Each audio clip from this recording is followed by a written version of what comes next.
sirowooza nti competition egenda kukyuka ku ya bulijjo. Teriiko ndi eno y'amaanyi, tugenda kuzeetika era tugenda kulinnya muliro.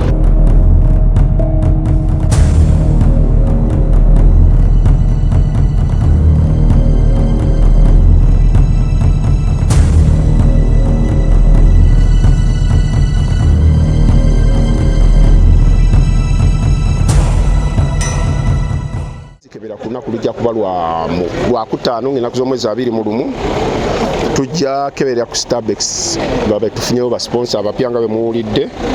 Then bwe banaavaawo bajja genda ku Mika Eco okubeerawo ne ceremonial start yaffe. Bwe negwa buli driver ajja genda n'emmotoka ye, then bakomewo ku makya nga tusimbula ku Kabalega Resort bwe tujja okusimbula. Tujja genda tukolere section esooka bagiyita Kakonge ya kilomita 18 n'obutundu 4. Bwe tunaavaawo tugende mu Suma eri kilomita 22 n'akatundu kamu. Bwe tunaamalawo awo emmotoka zijja genda mu service. Bwe zinaava mu service ejja kuba ku Kontik bajja genda mu Super Space essaawa nga 6 ez'emisana. Super Space eri kilomita 1 n'obutundu 8. Bajja gikola emirundi 2 nga buli mulundi gulimu lane 2 A ne B. Then we banaamala emmotoka zijja genda zeebake mu overnight park fame eri ku Kontik. Bwe banaamala ku makya bagende mu Tebenda ey'okumakya gye bajja okkerera mu ya kilomita 15.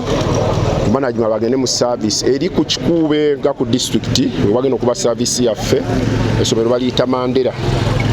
Bwe banaamala bajja genda bakola ekyamasuuka eri kilomita 22 n'obutundu 8. Bwe banagivaamu bajja kukola Lugose eri 12 n'obutundu 8 nayo. Then abo bagende mu service. Bwe banaamala service bajja kuddayo mu kilomita 12 n'obutundu 8 gye twayise power stage. Era bwe tunaamaliriza lale yaffe ejja kuba ekoze total distance kilomita 12 n'obutundu 8 naye tukyalwana okwongerako tusobole okutuukiriza ekipimo ekitugambibwa ekya kilomita 12 era essaawa yonna tujja kituukako. I want to take this opportunity on behalf of the Omukama of Bunyoro Kitara Kingdom to welcome the fans, the drivers, the club members to Bunyoro Kitara Kingdom. And I also want to take this opportunity to appreciate them because we've been with them for the last 8 years, and 8 years is not a small period of time, and we are still counting anyway. This time round, as of course they mentioned, we have quite a number of sponsors from Bunyoro. I can't fail to mention them because when we have a function like this in the Bunyoro and we have the Bunyoro sponsors missing, it is not good for us as a region. But I want to say I want to thank them that we have them, and all the other partners, of course, who have come on board, like Starbex. This is the first time Starbex is coming on board, and we welcome them to Bunyoro Kitara Kingdom. We know they have a number of fuel stations in Bunyoro, and I have already discussed with officials that the scrutineering will take place at their station next to the nursing school.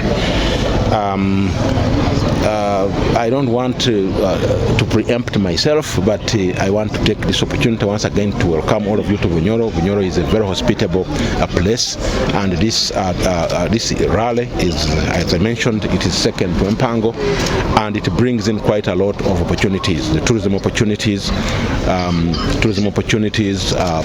economic opportunities. All these come to Bunyoro, and of course, as Mr. Stuart Kimera mentioned, we also have Uganda AIDS Commission on board.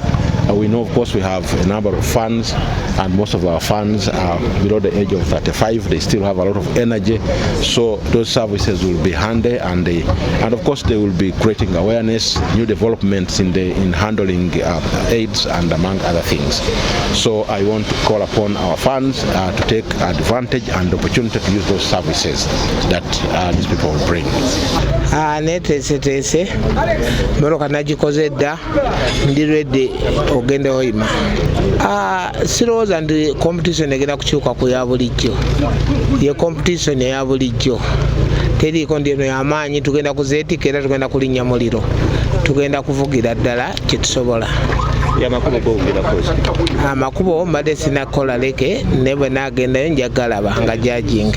Nvugidde emyaka 25 n'akawangula championship 3 ekitegeeza sirina 25 buli championship obeera olina essuubi lyayo naye enkomerero yayo mukama yagikola ki yagiwa akulembedde.